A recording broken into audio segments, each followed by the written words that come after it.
Federal managers have issued new guidelines for concealing records effective January 26th, including permanent deletion of chat posts within 15 days. This policy follows Prime Minister Carney election pledge that access to information was quite important. But if it's gone, you ain't getting it. What's changing? Read a notice issued by the managers of Veteran Affairs. Team channels, including private messages, deleted after 1 year. Team chats, including co-pilot messages, deleted after 15 days. Currently deleted after 30 days. Outlook deleted items. Emails permanently deleted after 30 days in the deleted items folder. Why are we deleting stuff? I thought records were supposed to be kept forever. And all of a sudden, we're just like deleting it. Keeping it longer increases risk and does not align with information management principles. Oh, it did not elaborate on what risks were posed. You know, risk to the government of being astonishing, isn't it? It's just crazy. Transparency and accountability. Teams is how they do their work. Teams is how they do business as well. Specifically, Teams chats. That's where it all goes down. And they're going to be deleted after 15 days. Well, that's just, and then I don't know. Am I really shocked? Prime Minister Carney on April 25th told reporters he supported access to information. It's not in the platform, it's just in his head. There you go.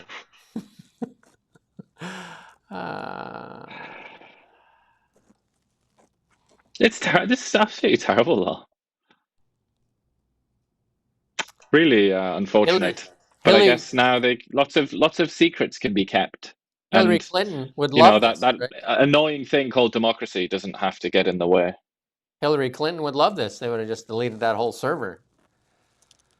All those emails she hid there. But hey, and the cooling off periods, Chrystia Freeland took a little bit of heat on the cooling off period. You know, she's not actually taking any heat on it because she's actually took a job inside the cooling off period and she's working for a foreign government. But here's here's another one. Trudeau's former defense minister launches tech startup that could bolster Arctic sovereignty, and that's Juno Industries, wants to scale up both in Canada and worldwide. Why not? If Freeland can get away with it, why not everybody? Everybody. So he's just going to go. He knows everybody. He knows all the protocols. Who you need to ask, who you need to send an email to, who you need to have dinner with to get a contract. And then out of nowhere, spontaneously and coincidentally, he's going to end up with a nice juicy contract, isn't he, for the Arctic? But you got to remember, he's done a bang up job of the military. He was the former defense minister, and look at the state of the Canadian military. Wild, eh? Like, I mean, I would think that he's probably it's corruption on open display. It's right there. It's just like almost. It's a little bit like what Solzhenitsyn used to write, or how he explained it. That it's almost like it's done on purpose in such a grotesque way to humiliate you. It's just like, what are you going to do about it? Hey. You are a servant. You're on your knees. What are you going to do about it? This is corruption. Nobody's going to talk about it. It's not going to be on the CBC. There you go. Swallow it. Well, if Chrystia Freeland can be viewed as an economic genius, he can be viewed as a military strategist. Because I mean, you look at the history of Chrystia Freeland and economics, you would think that she was a failure, and same for him. But turns out they fail up. And and then another thing that he can claim to be now and before is a great Canadian patriot. But I didn't realize that patriotism made you so much money. I didn't know it was associated with such personal reward. But they're not failing up in private corporations. They're failing up on the boob of the government or on the taxpayer, right? Because Chrystia Freeland has access now to all that money that Canada's given, and more money likely coming. That's Canadian tax dollars over there, and the same for this fine young gentleman. He's going to be using your tax dollars to further his business, and he's done such a bang-up job with the Canadian military over the past. How long was he the defense minister? I don't know. Just unbelievable. It's just hard to go on. Canadians are wary of a data portability like open banking. The Competition Bureau said yesterday it predicted consumer skepticism will limit take-up proposal of open banking concept studied by the Department of Finance since 2019. Understanding what drives consumers to embrace new technology is essential for successful innovation. The portability, I mean, Canada needs to open up its banking and to other nations. I mean, we need a more competitive banking environment. We're charging, again, like 28.8 and that on credit card debt. We're still charging on trades. And again, I advise people, open a Wealthsimple account and you can do everything there from crypto to gold to stocks to TFSAs to RRSPs to no banking fees. Why are you still using a Canadian bank that still takes your money and treats you like crap? That's a good question to ask yourself. It's not the only market that needs to be opened up, though, is it? I mean, we were talking about Doug Ford earlier on, how angry he is and how he's worried that we're going to be alienating ourselves from the Americans. His previous tweet, where he's, because he did a long tweet where he complained about Mark Carney and the Chinese and the EVs and stuff. His previous tweet was talking about how great the dairy farmers of Ontario are. So it's like, there's another place, another market maybe that needs to be opened up. But there's like, this is the problem, isn't it? It's like so many politicians are compromised. They might argue for opening, let's say, banking or something like that, telecoms. But on the other hand, they're completely captured by another special interest group that wants a closed market. Yeah, just look at what we pay for cell phones still in Canada compared to like places like China even. Like almost everywhere in the world, Japan, everything is almost dirt cheap, and including the US for cell phone. And here in Canada, lots of people are still paying $100 a month and having limits on their cell phone usage. It's absolutely atrocious. And in Europe too, it's like dirt cheap for cell phone coverage. Yeah, in Britain it is. I mean, you can get, it's so easy. There's so many different players in that market. You can spend barely anything, like less than $10 a month almost, and be pretty much set. And it doesn't even work. We're in an office tower on the 16th floor, dead center in the middle of Kelowna. And lots of times when I'm talking to Iain in Ottawa, I had to go stand at the window. I literally have to lean against the window to have cell phone coverage. Starlink, help, please, help. I'll be banned soon. Don't worry. And here you go. Here's the only shred of hope here in Canada. The reliable TV audience is just about dead. They're over 65 and dying. So Canadians most likely to trust TV news like CBC are over 65, and that's from CRTC and research. Canadians under 34 were least likely to rate mainstream media as factual and unbiased. Really? They're the only ones that are figuring it out? Come on, there's got to be more people than the people under 34 that have figured out that mainstream media has sold its soul for sausage rolls. Canadians 65 and over are more likely to be satisfied with the quality information and depth of analysis of David Cochrane. I'm ad-libbing there. David Cochrane and Rosie Barton, and to trust the information provided by Canadian news. Only a third of Canadians overall, 36%, said they were satisfied with the quality information and depth offered by the likes of Cochrane and Rosie Barton. And I guess it's just purely coincidental that those two demographics that are being contrasted there happen to vote for different parties. Mm-hmm. And the ones that watch CBC, again, like I said, just purely coincidentally, they just happen to vote for the Liberal Party, which purely coincidentally happens to fund the CBC with massive amounts of money. I mean, all these coincidences, it's money. Almost, it's a bit weird, isn't it? We need an astrologer to come in and, what's going on? All the planets aligned. Is Jupiter doing something this year? A lot of coincidences. You got to stick around for the end of the show. I guarantee you're going to love it, because we do have the basically the poster lady for the CBC audience. So right at the end, we saved her for the end, and it only cost us $250,000 to get this research from Ipsos. You know who else makes a ton of money off the government here in Canada? All the pollsters, and they love doing a poll. I mean, they didn't Dr. Noma Meaner there did a poll to find out what you thought of a poll nobody wanted. She did a poll. She's the Dr. Mulder here in Canada, and she makes just under $400,000 a year to stare out the window looking for UFOs. And she did a poll that nobody wanted about UFOs.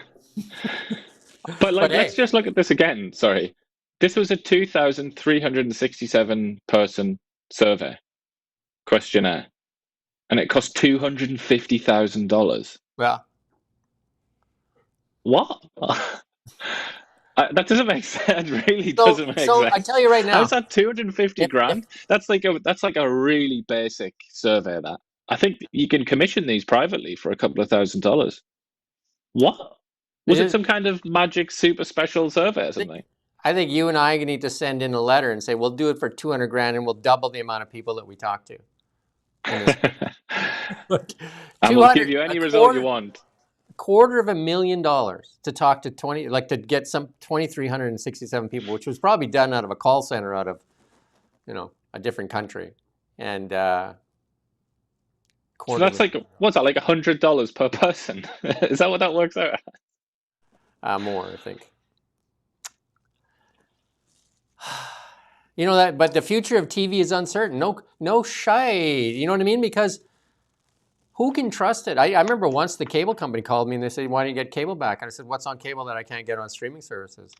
And she's like, sports. And I said, well, you can get all the sports you want on streaming services. You can get NHL TV and all that stuff. Even better. And she said, well, you get the news. I said, I ain't paying anybody to lie to me. Why would I pay to have somebody lie to me? Like, I'm watching mainstream media news. And I've already got a lawyer. And she said, oh, you have a point there. I'm like, I know I have a point there. Why are people still paying for cable? And why are people still watching Rosemary Barton and David Cochran lie to them? Come on. Buy your own sausage rolls. That's the trick there. And then this is a liberal screech machine. Holly Doan puts out some good stuff. Like she's an independent journalist. And they run an organization called Blacklocks, and we do their stories here with their permission. So she puts out a story, and then why would anything BlackRock published be as reliable and subjective? And she's like, maybe read a little bit first. BlackRock is not BlackRock. Like, don't they have a very clear agenda of capital movement? He's fully got that wrong there. Oh my God. But here's the breaking news, and this is breaking. Turns out Justin Trudeau and the Liberals. What happened? Oh, it turns out Justin Trudeau, just our tech guy, went, oh, I was just wondering what happened. Appeals court upholds ruling the Emergencies Act used for Freedom Convoy was unreasonable. Again, really? It was unreasonable? That's odd. Parking violations, noise violations. And then we have the gall to tell other people in other countries, Iran, please respect peaceful protests. It's amazing. And how much money have they wasted on this appeal as well? Because this decision, I think it was January 2024 that it came down that they'd violated the Constitution, that they'd had no justification for invoking the Emergencies Act. So that's a couple of years ago. That's 2 years of lawyers lawyering. Yeah. How expensive has that been? Not to mention the judges whose salaries we also pay. I mean, and then they've lost, which a lot of people told them they probably were going to do anyway. And then they just give us the bill. That's just kind of how it works. Even though this was done for the Liberal government, this was done for the Liberal Party. Yeah, they fought against it because they lost in the court the first time, and then they said, oh, they were so sure that they were right, and they lost again. When do the lawsuits start? That's my question. When do the civil actions start now? Because of this abuse of power and privilege. So many things were circumvented there to crush, like you said, no parlay, because that man there, who's going to speak in Davos on the after event there, in the after party with Katy Perry there. I don't know if she's going to be there. In the after party on soft power. This man here, it was one of the most embarrassing moments in Canada's history. And I know a lot of screechers would scream that they deserved worse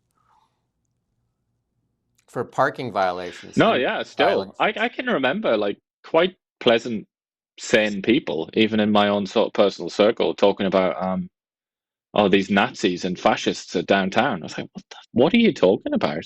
Oh. That just goes to show how people just live in a bubble of ignorance, don't they? They have absolutely no idea. Those because one clown BBC. walked through the crowd with a swastika flag. That was enough, apparently, to condemn the whole, all the thousands of people involved. I interviewed Chris Barber recently. I think it's about a month ago now. It's on our channel here. You can go watch it. And I asked him about the Nazi flag. He said it showed up momentarily with a reporter. Justin Trudeau's photographer happened to be right there at the opportune time. Nobody could find the person. Nobody saw the person had covered his face. Nobody knew him. He was gone right away. And that was what the media ran over and over and over again, that it was a Nazi movement. how fortuitous that Terrible. a liberal reporter, or a photographer was right there at the best time, right? He came out of the back door of a hotel, all cloaked, ran the flag up and down the street for a second, and then was gone. And then that was the flag that made the news. And then when they ran, when the union did a protest there, an anti-protest, and they carried basically the hammer and sickle, never made the news at all. Well, how many Hamas flags and whatnot have we seen with these protesters who were coming out every week to protest against Israel? Nothing, no pearls were clutched, were they? It was just kind of like, Hamas, yeah, silly billies. But the thing is, I could have told you that was obviously just provocation, or that was just somebody taking the pee with that flag. I could have told you that because, believe it or not, there aren't any bloody Nazis in Canada. I mean, except that guy that Justin Trudeau invited to Parliament. Like, come into reality. There aren't Nazis. They just don't exist. They basically do not exist. There might be a handful of mentally ill freaks who consider themselves Nazis, but there is no great Nazi movement in this country. Obviously, why would there be? Nazism is a uniquely German thing from the 1920s and 1930s. Like, shut up. But if you needed to label a group, you can put that back, leave that back up there.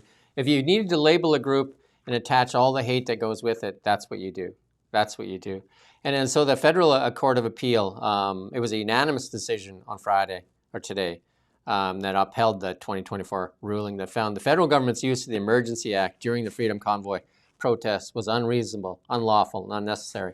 You go back and read my LinkedIn post from way back then, abuse of power and privilege. Abuse of power and privilege, and they did that, over and over again. I remember writing that stuff and all the attacks I got on it. Like, people attacked me nonstop because of that. I mean, people should have a freedom to protest, and the same people would tell anybody else can go out there and protest endlessly, but not if you're protesting the Trudeau Liberals or the Liberals for that matter. I'm amazed in the China talks that they didn't condemn the United States' threats on Iran for killing thousands of people in the streets. Just when is that coming down? Yeah. The court also agreed with the lower court's finding that the use of the Emergency Act infringed on sections of the Charter of Rights and Freedoms, including freedom of expression, protections against unreasonable search and seizure. You literally had the sausage media jumping up on the cab of those trucks, taking VIN numbers, doxing them, doing the research, doxing them, and then putting it out on social media so people would not frequent their companies, doxing them. The media did that. Yep. The sausage roll. And the hack on the Give, Send, Go donation page was hacked. Put that list out there. Yeah. Yeah, and they sent, I mean, an obvious privacy violation against the law that was sent to us as well. It was sent to basically every media outlet in Canada. Yeah. And it had like phone numbers, email addresses. I don't think it had actual addresses, but maybe it did. I can't actually remember. And that was just despicable. Like, we got this and it was like, there's no way we can use this. This is just like criminal. This is like psychopathic. Then an hour later or whatever, it's on all the websites. It's on all of the news sites. Just like Bob Jones from Scarborough, Ontario. And we got $5 to give Send Go. It's like, what? And you got to remember, Mark Carney also advised Chrystia Freeland to freeze bank accounts. And then the media did a really great job, but when they froze that bakery's bank account there, they gave a $250 donation out there on the island and made sure that made front page news everywhere as an example, like putting a head on a stick and saying, look, and they froze her bank account. Basically, she can't do business. They basically tried to destroy her business and then made her an example so that anybody else that dared donate or make any kind of sympathy for that. And, I remember having arguments even with some of our reporters here. And they're saying, oh, these are a bunch of fringe Nazis. They're repeating the talking lines from Trudeau and the government-funded media. And I said, that doesn't explain the tens of thousands that line the ditches on the way to Ottawa. I mean, they say it's just a fringe movement, a small group, but it's tens of thousands of people. Plus, they raised like $10 million in 24 hours? It was one of the biggest fundraisers ever.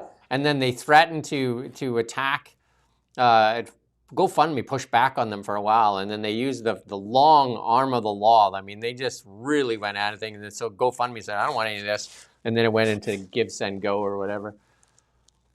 Absolute But abuse of power and privilege. very Chinese methods there, because the Chinese dictatorship does exactly that kind of thing to you. Gets into your bank accounts, prevents you from getting on the train and things like that. Like basically makes your life impossible without necessarily having to actually imprison you. It was like a modern form of authoritarianism. I just wonder when the civil lawsuits will start. You just wonder. But they get protections, the MPs get protections, but not all the other people get protections and all the other stuff that goes. There's still a lawsuit out there though too. And because I have John Carpe on from the Justice Center for Constitutional Freedom all the time. I think there's a $10 million lawsuit against the truckers right now from Ottawa residents said that they disturbed their sleep. Yeah, they were very upset about it. We did this story yesterday, but I just wanted as a reminder. The head of the sausage factory there, CBC's job is social cohesion. They don't even hide it. They don't even hide it. So Mark Miller, the Heritage Minister, who's in charge of the CBC now, says that CBC's job is to promote social cohesion. I thought they were supposed to do news. Social cohesion? Those are hold the government to account. Maybe that's more important. Those are communist words. Social cohesion. You will comply. Well, I think of them more as being imperial words. That's the language of an empire. Like the Ottoman Empire was very concerned with that kind of thing. Even go back even earlier than that, like the empire in the wake of when Alexander the Great died, and you had the Hellenic Empire. There was lots of that going on. Like, how do we get all these people to live together? How do we get social cohesion out of this great rabble of people? It's quite crackers to think that it's happening here in Canada. Well, if somebody said we should have Pat King on, well, if you can connect us with them, we'd gladly have these people on. We had the doctors on, nurses on, they were fired, all that kind of stuff. We were doing things nobody else would do. And we got lots of threats for that too, about how we are a threat to democracy. Asking questions, holding power to account, threat to democracy. That's wild, eh?